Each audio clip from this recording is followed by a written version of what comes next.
ومن شر حاسد إذا حسد قل أعوذ برب الفلق من شر ما خلق ومن شر غاسق إذا وقب ومن شر النفاثات في العقد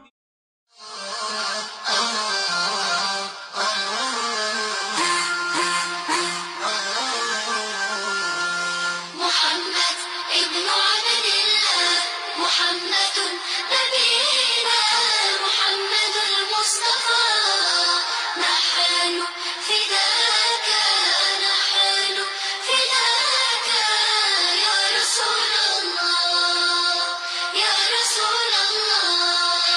يا من آويت يتيم يا من أطعمت الفقير يا من أحسنت الجود يا رسول الله يا من آويت يتيم يا من أطعمت الفقير يا من أحسنت الجود يا رسول الله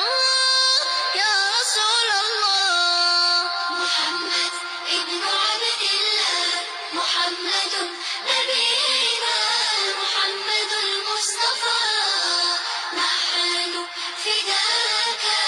نحن فداك يا رسول الله يا رسول الله رسول بالوحي قد أتى ومن خشية الله بكى ساجدا متعبدا يا رسول الله رسول بالوحي قد أتى ومن خشية الله بكى ساجدا متعبدا يا رسول الله يا رسول الله محمد ابن عبد الله محمد نبينا محمد المصطفى نحن فداك نحن فداك يا رسول الله يا رسول الله يا أيها الصادق الأمين يا إمام المرسلين يا رحمة للعالمين يا رسول الله يا أيها الصادق الأمين يا إمام المرسلين يا رحمة للعالمين يا رسول الله يا رسول الله محمد ابن عبد الله محمد نبينا محمد المصطفى نحن فداك نحن فداك يا رسول الله يا رسول الله من سار على نهجه اهتدى واتبع الحق وارتقى عاش حياة السعداء يا رسول الله من سار على نهجه اهتدى واتبع الحق وارتقى عاش حياة السعداء يا رسول الله يا رسول الله محمد ابن عبد الله محمد نبينا محمد المصطفى نحن فداك نحن فداك يا رسول الله يا رسول الله الله صلى في السماء عليك يا خير الورى بذكرك قد نلنا المنى يا رسول الله الله صلى في السماء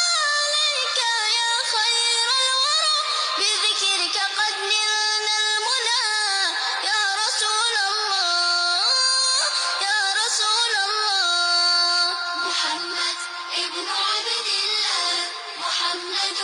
نبينا محمد المصطفى نحن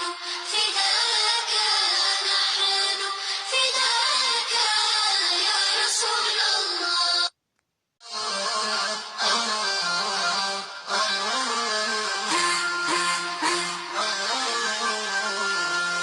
محمد ابن عبد الله محمد نبينا محمد المصطفى نحن فداك نحن فداك يا رسول الله يا رسول الله يا من آويت اليتيم يا من أطعمت الفقير يا من أحسنت الجود يا رسول الله يا من آويت اليتيم يا من أطعمت الفقير يا من أحسنت الجود يا رسول الله يا رسول الله محمد ابن عبد الله محمد نبينا محمد المصطفى نحن فداك نحن فداك يا رسول الله يا رسول الله رسول بالوحي قد أتى ومن خشية الله بكى ساجدا متعبدا يا رسول الله رسول بالوحي قد أتى ومن خشية الله بكى ساجدا متعبدا يا رسول الله يا رسول الله محمد ابن عبد الله محمد نبينا محمد المصطفى نحن فداك نحن فداك يا رسول الله أعوذ بالله من الشيطان الرجيم بسم الله الرحمن الرحيم Assalamu alaikum wa rahmatullahi ta'ala wa barakatuh. Amma bando. Bienvenue chez Daras Family. Welcome to Daras Family. Mjandro Oharuma et Darasa Yahe Family. Nos chers frères, nos chères sœurs, bienvenue chez Daras Family. Bien évidemment, ça fait un petit moment que nous nous ont pas retrouvés. Là, ça fait déjà à peu près une semaine. Nous sommes aujourd'hui le vendredi 6 mai 2022. Alors, nos chers frères, nous espérons tout simplement que vous avez passé une bonne Aïd al-Fitr, que la fête a été bonne, que vous avez profité de jour de l'Aïd et que tout va bien, tout va au mieux pour vous tous et pour vous toutes. Alors, thème sujet aujourd'hui chez Daras Family, qu'est-ce que nous allons pouvoir dire? Alors, nous allons parler bien sûr de quelque chose de très important dans la vie de l'être humain. Aujourd'hui, nous allons aborder un peu le sujet de la gentillesse. La gentillesse, comme disait notre prophète Muhammad alayhi salatu wassalam, il disait, il n'y a pas mieux comme des gens qui ont la gentillesse, la douceur, la politesse. Bien évidemment, ça fait partie des gens vraiment qui sont aimés et qui ont eu un don par Allah Azza wa Jal. Alors, la gentillesse, bien évidemment, c'est quelque chose de très important. Pourquoi la gentillesse, c'est très important? Parce que notre prophète, alayhi salatu wa salam, il disait, vous savez que toute personne qui est gentille, qui est poli, qui est agréable, qui est doux ou douce, bien évidemment, la gentillesse, même ça peut réveiller même quelque chose qui est inerte. C'est-à-dire, lorsque, par exemple, quelqu'un, il est gentil, il est doux, ou elle est gentille, ou elle est douce, ou il est poli, ou elle est polie, bien évidemment, cette personne, ça devient comme une espèce de d'aimant. C'est-à-dire, les gens, bien sûr, ils vont vers la personne. C'est-à-dire, la personne,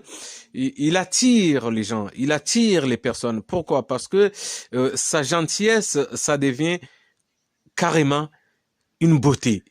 Et c'est ce qu'il nous disait, bien sûr, notre prophète, alayhi salatu wassalam. Il disait la gentillesse, la douceur, la politesse, c'est quelque chose de classe. C'est quelque chose où il y a une très, très, très grande beauté. C'est pour ça, bien évidemment, on le répète encore une fois, nos frères, nos sœurs, essayons d'avoir toujours la gentillesse, essayons d'être doux, d'être douces, essayons d'être polis. C'est bien, c'est pourquoi? Parce que la gentillesse, ça fait partie du comportement de l'homme. Et bien évidemment, les gens qui vont aller au paradis, la grande majorité, eh ben, c'est les gens qui sont gentils, c'est normal, ou qui sont doux, qui sont polis. Ce qui est tout à fait normal. C'est pour ça qu'aujourd'hui, le sujet, nous avons voulu parler un peu de ce sujet, bien sûr, la gentillesse. Pourquoi? Parce que la gentillesse, bien évidemment, c'est quelque chose de beau, c'est quelque chose de classe. Je vais vous donner, bien évidemment, je vous donnerai un exemple d'ici quelques minutes par rapport à la gentillesse, bien sûr. Vous savez que lorsque le prophète alayhi salatu wassalam, il disait la gentillesse, c'est quelque chose qui peut réveiller quelque chose qui est inerte, c'est-à-dire quelque chose qui n'a pas de beauté, et que grâce à la gentillesse,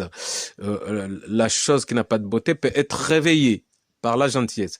Et qu'est-ce qu'ils disaient certains savants dans l'islam à l'époque, ou certains experts disaient, kaifa kan al-insan.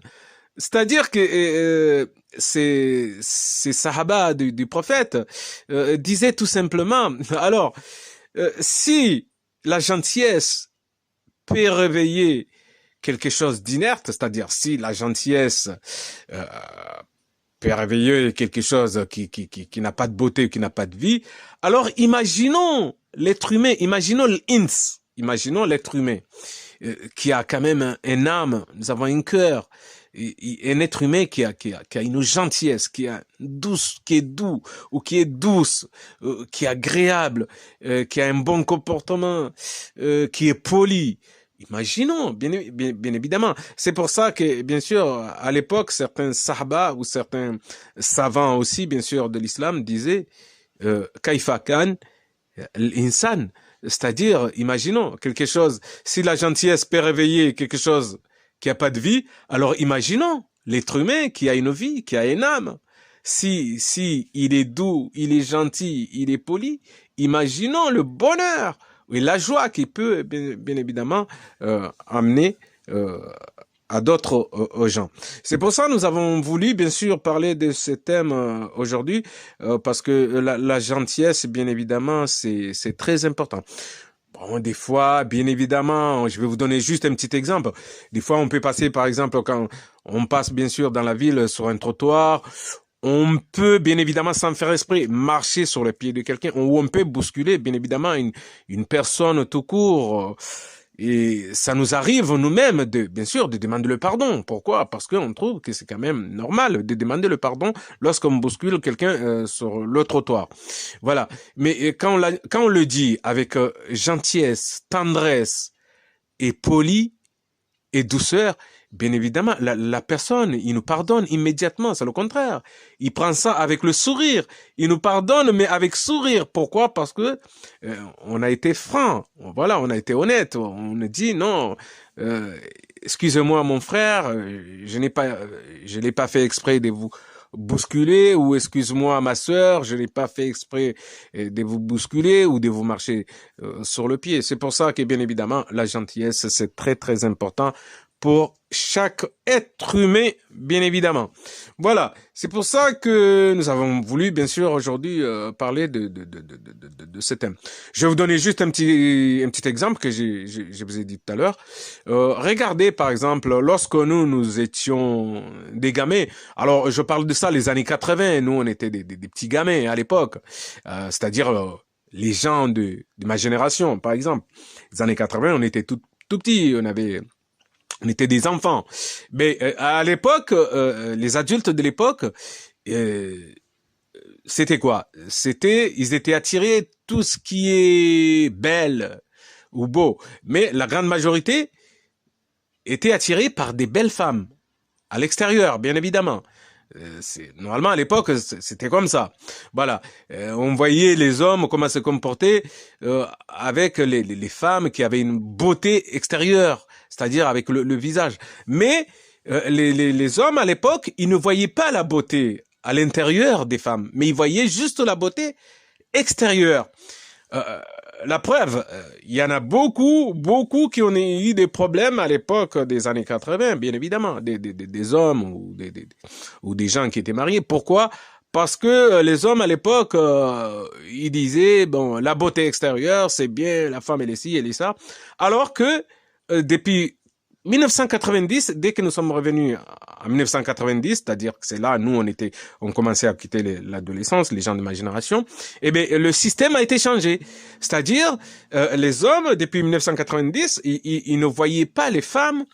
leur beauté, par leur beauté extérieure, par le visage. Mais les hommes, ils s'accrochaient ou ils draguaient plutôt les femmes, peut-être, qui n'ont pas une beauté extérieure, mais les hommes cherchaient plutôt la beauté intérieure. Et nous le voyons aujourd'hui, bien sûr, au XXIe siècle, la grande majorité des hommes, ils ne cherchent pas à avoir une femme qui a soi-disant un très bon visage ou soi-disant une beauté extérieure. Non, les hommes d'aujourd'hui, du XXIe siècle, ils cherchent tous la beauté intérieure. Pourquoi? Parce que la beauté intérieure, c'est très important. Pourquoi? Parce qu'il y a la gentillesse, il y a la douceur, il y a quand même la politesse, il y a la tendresse. C'est ça la vraie beauté. Et d'ailleurs, on pense que une majorité des hommes, bien sûr, de cet siècle, du XXIe siècle, ont compris, bien évidemment, ont compris la musique, ont compris la leçon, bien sûr. Voilà. La vraie beauté aujourd'hui, c'est pas la beauté extérieure, c'est vraiment la beauté intérieure. C'est pour ça que, bien évidemment, à l'époque, le prophète, il disait, il n'y a pas mieux que la gentillesse, la tendresse, la douceur et, bien évidemment, la politesse. Voilà. C'est pour ça qu'on le rappelle ici aujourd'hui à nos frères et à nos sœurs que c'est très, très important la gentillesse, la tendresse, la douceur et la politesse. Voilà le thème d'aujourd'hui, nos chers frères, nos chères sœurs des Daras Family. On a voulu juste vous faire un petit coucou, bien évidemment, parce que on ne s'est pas vu depuis le jour de l'Aïd. Et voilà, première semaine après l'Aïd, nous nous retrouvons ici à Daras Family. Voilà nos chères sœurs, nos chers frères, nous vous souhaitons bien évidemment un très bon week-end. On espère, on le souhaite à vous tous et à vous toutes d'être parmi les gentils, les doux et les polis et les tendres. Voilà Daras Family, merci à vous. On se retrouve bien sûr la semaine prochaine à partir de vendredi. Là maintenant, nous allons prendre quelques minutes, nous allons parler bien évidemment à langue de Juzul Kamar en traduction en version comorienne. Assalamu alaikum wa rahmatullahi ta'ala wa barakatuh. Amma band. Bienvenue chez Daras Family. Welcome to Daras Family. Mjandro Oharuma et Darasa ya famille. Ya bolelo tinongo zinji. Ye thème, ye sujet ya uskoleo. Kahanza sontipia rambilane. Izo mtume wa hatu Muhammadi alaihi salatu wassalam wakati yakaya oharuma eduniain. Mtume hamba ukaya kabati mruyanziwa ni Mwenyezi Mungu, kabati mruikao yehujisa, hamade mruikao ye mrumwema ani yabo. Ye mrumwema heze tabia, ye mrumwema heroho, ye mrumwema hizo afanyao, ye mrumwema ufungwa eziumbe kamili. Wala ra fungwa mndu mshe, ra fungwa mndu mme, ra fungwa wana watiti, ra fungwa wandro ume, wandro duhazi, ye mndu uo ye uka mndu mwema. Ahindi, mtume hatu hamba ukaya kabat heni mndu ikao yehujisa de heni mndu ikao aniye mndu mwema hahindi mtume hakanza rambe ukaya mndu mwema wandu owenji wohenda hufungwahe shahini mndu ikao ye dopua wandu ehanti heni mndu ikao ye todo tiza wandu shihere heni mndu ikao ye todo aniye kana mastehi mndu ikao ye todo hamba izo yanzao heni za hajabu hanywanyi ye mnduo owandu wemona bahanu wandu pia urambio ani wandu kwa benze warongoe nawe nae wandu kwa benze wakae obahanu ye mnduo yaliyo hahindi yabo ngeonisao kawo mndu mwenzaro hombi uo ti mndu mwema uo mndu ikao kajalelwa ende maana bako mtume haka urongo wa helilo kabati ndongo njema hama di mwanadamu ikao ye mndu mwema ina roho njema ya ujwa ujibali ya ufungo wandu yena mastehi ikatodupwa wandu sheo ikatodamba izu yanzao wala izo ndizo mtume yakahurambia hapo hahindi haukanga rjuao ukaya zetwabia za mwanadamu raislamu rauto islamu shahususan dasi wanadamu maislamu ramshe ramme izo ndongo ikao ngazujoka hangaliwa handani maudu twa kiyama abonge wandudo sana wandu weka wandu wema wanu ikao wahana zeroho ikao zo kuhuru wandu sana mndu sana hawanane roho mndu sana hadorongoza wandu hili aladhimu mndu sana hadukana roho njema ani hizo ndizo Mwenyezi Mungu Allahu Azza wa Jal yakanza rambie yardi tena yazambia mtume Muhammad alayhi salatu wasalam bahe mtume wa hatu Muhammad alayhi salatu wasalam yakahu hueleza dunia kamili ani mndu mwema haini mndu ikao ye mndu mwema yehuvura wandu ani wandu hanza wake ofungwahe hau wadumuishilia sha haini mndu mwi haramu ni mndu ikao wapeu ina rohombi roho ya nkutsu yehurungwa nai baho wandu wemona wahutawa kwa bende wake fungwa mndu hama nduo hama bien sûr dazindu ndrongo ngabo wakati ani wandu wenji uhamba ukaya naambie mndu ulona na amjohambia yabo estabia zao hauze nungo zao kangaona mndu mwema bien sûr amgojoka mndu mwema kangaona ndwa ngojoka mndu mwi ene maana ukamtume Muhammad alayhi salatu wasalam hamba kabati ndongo njema kabati mndu yanziwa ni Mwenyezi Mungu hama mndu ikao de mndu yankwa roho njema de mndu ikao ye mndu mwema ani yehurongoza wandu heli aladhimu yehujwa hurongoza dunia yehujwa hurongoza wanadamu heli aladhimu raisilamu rauto islamu yehujwa hurongoza wandu heli waladim bien sûr ani urongoza wandundo bien sûr alafu ene maana rakanza bjane temwinu ya huskole uka kabati ndongo njema kabati mndu jiso fungwa Mwenyezi Mungu hamadi mndu ikao yehurongoza wandundo ani mndu ye mndu mwema dunia kamili urujwa kawe mndu wala mndu mwema maana karja paroishia ya lapiza mndu karja paroishia ya tuza adabu mndu bani hamzazahe mndu bani hambabahe mndu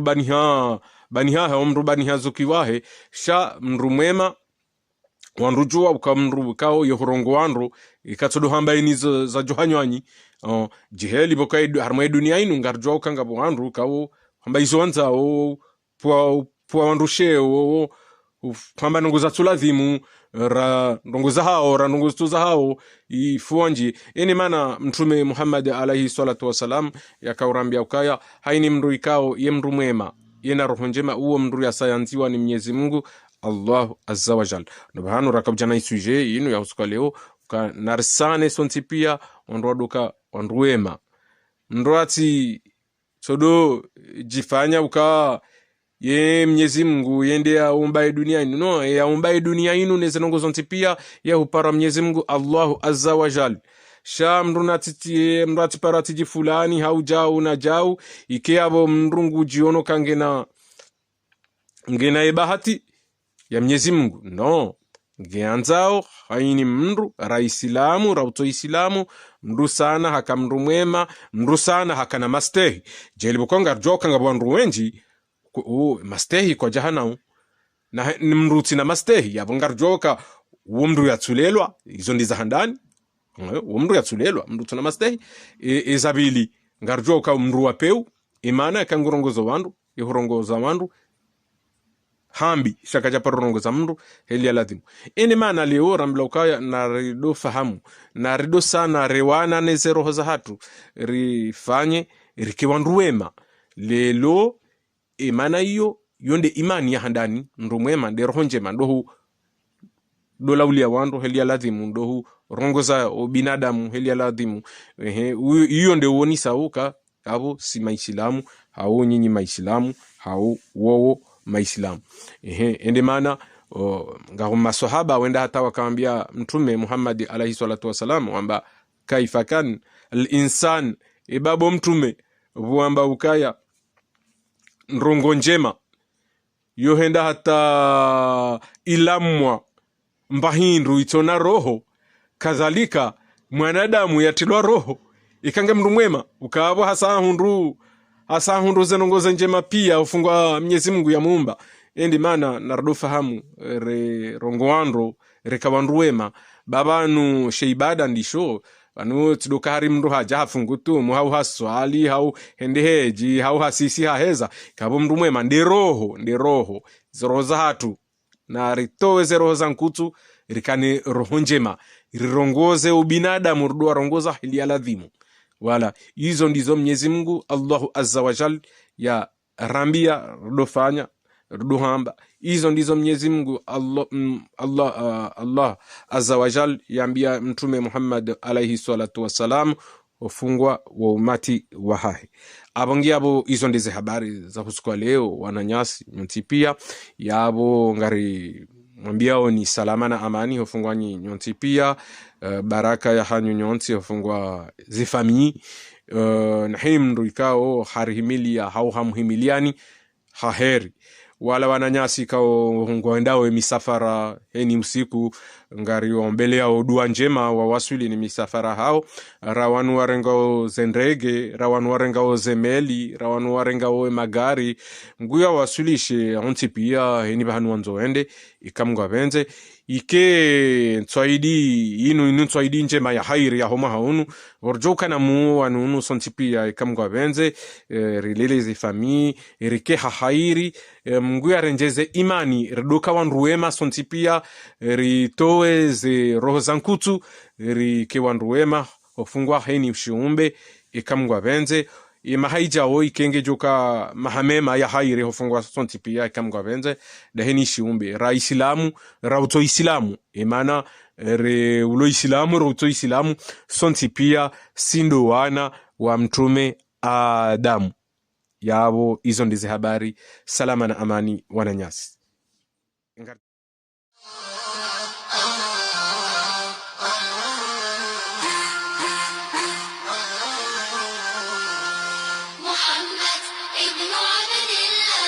محمد نبينا محمد المصطفى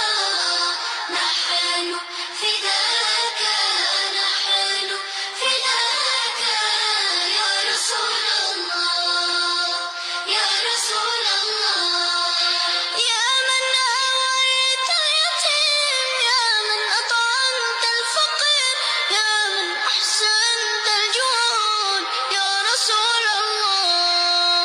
يا من آويت اليتيم يا من أطعمت الفقير يا من أحسنت الجود يا رسول الله يا رسول الله محمد ابن عبد الله محمد نبينا محمد المصطفى نحن فداك يا رسول الله يا رسول الله رسول بالوحي قد أتى ومن خشية الله بكى ساجدا متعبدا يا رسول الله رسول بالوحي قد أتى ومن خشية الله بكى ساجدا متعبدا يا رسول الله يا رسول الله محمد ابن عبد محمد نبينا محمد المصطفى نحن فداك نحن فداك يا رسول الله يا رسول الله يا أيها الصادق الأمين يا إمام المرسلين يا رحمة للعالمين يا رسول الله يا أيها الصادق الأمين يا إمام المرسلين يا رحمة للعالمين يا رسول الله يا رسول الله محمد ابن عبد الله محمد نبينا محمد المصطفى نحن فداك نحن فداك يا رسول الله يا رسول الله من سار على نهجه اهتدى واتبع الحق وارتقى عاش حياة السعداء يا رسول الله من سار على نهجه اهتدى واتبع الحق وارتقى عاش حياة السعداء يا رسول الله يا رسول الله محمد ابن عبد الله محمد نبينا محمد المصطفى نحن فداك نحن فداك يا رسول الله يا رسول الله الله صلى في السماء عليك يا خير الورى بذكرك قد نلنا المنى يا رسول الله الله صلى في السماء عليك يا خير الورى بذكرك قد نلنا المنى يا رسول الله يا رسول الله محمد ابن عبد الله محمد نبينا محمد المصطفى نحن فداك نحن فداك يا رسول الله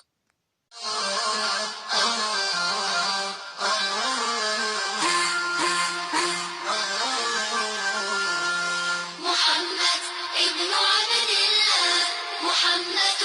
نبينا محمد المصطفى نحن فداك نحن فداك يا رسول الله يا رسول الله يا من آويت اليتيم يا من أطعمت الفقير يا من أحسنت الجود يا رسول الله يا من آويت اليتيم يا من أطعمت الفقير يا من أحسنت الجود يا رسول الله يا رسول الله محمد ابن عبد الله محمد نبينا محمد المصطفى نحن فداك نحن فداك يا رسول الله يا رسول الله رسول بالوحي قد أتى ومن خشية الله بكى ساجدا متعبدا يا رسول الله رسول بالوحي قد أتى ومن خشية الله بكى ساجدا متعبدا يا رسول الله يا رسول الله محمد ابن عبد الله محمد نبينا محمد المصطفى نحن فداك نحن فداك يا رسول الله يا رسول الله يا أيها الصادق الأمين يا إمام المرسلين يا رحمة للعالمين يا رسول الله يا أيها الصادق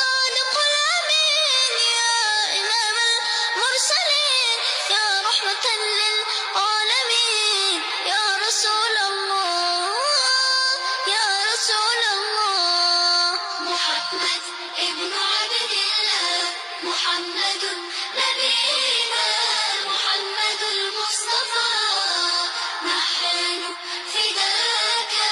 نحن فداك يا رسول الله يا رسول الله من سار على نهجه اهتدى واتبع الحق وارتقى عاش حياة السعداء يا رسول الله من سار على نهجه اهتدى واتبع الحق وارتقى عاش حياة السعداء يا رسول الله يا رسول الله محمد ابن عبد الله محمد نبينا محمد المصطفى نحن فداك نحن فداك يا رسول الله يا رسول الله الله صلى في السماء عليك يا خير الورى بذكرك قد نلنا المنى يا رسول الله الله صلى في السماء عليك يا خير الورى بذكرك قد نلنا المنى يا رسول الله يا رسول الله محمد ابن عبد الله محمد نبينا محمد المصطفى نحن فداك نحن فداك يا رسول الله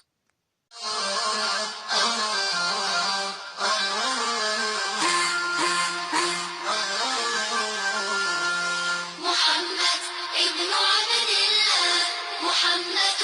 نبينا محمد المصطفى نحن فداك نحن فداك يا رسول الله يا رسول الله يا من آويت اليتيم يا من أطعمت الفقير يا من أحسنت الجود يا رسول الله يا من آويت اليتيم يا من أطعمت الفقير يا من أحسنت الجود يا رسول الله يا رسول الله محمد ابن عبد الله محمد نبينا محمد المصطفى نحن فداك نحن فداك يا رسول الله يا رسول الله رسول بالوحي قد أتى ومن خشية الله بكى ساجدا متعبدا يا رسول الله رسول بالوحي قد أتى ومن خشية الله بكى ساجدا متعبدا يا رسول الله